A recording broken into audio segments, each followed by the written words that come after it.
Gemesha, on compte Souza. On va faire Nanga, on dit Souza.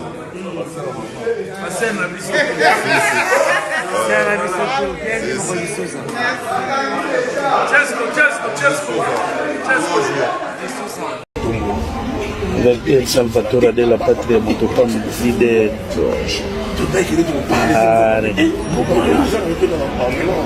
on est quelque part. On est quelque part, ça va Indako. C'est des choses.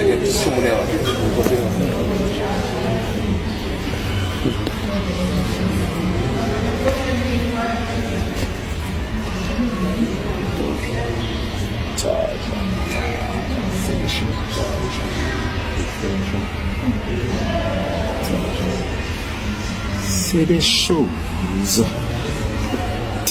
Makambo. Ndoki na bonzambe kati na nkolo. Voilà,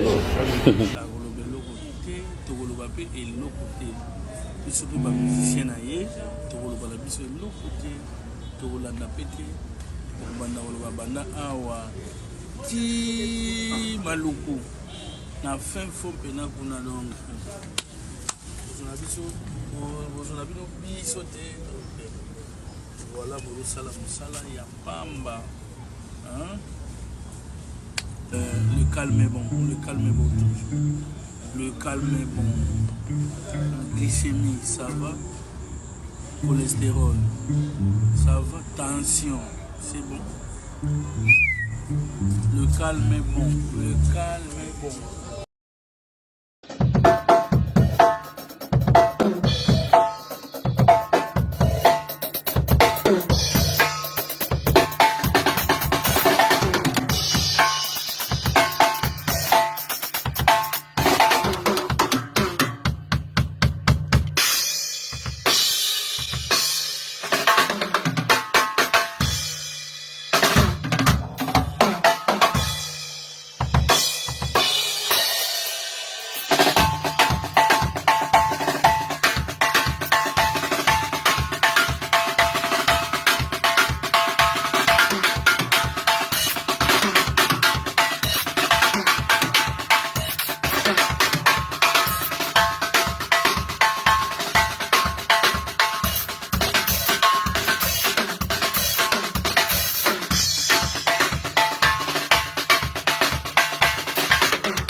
Travail même qualité, une pièce soit Berlotti. Oui.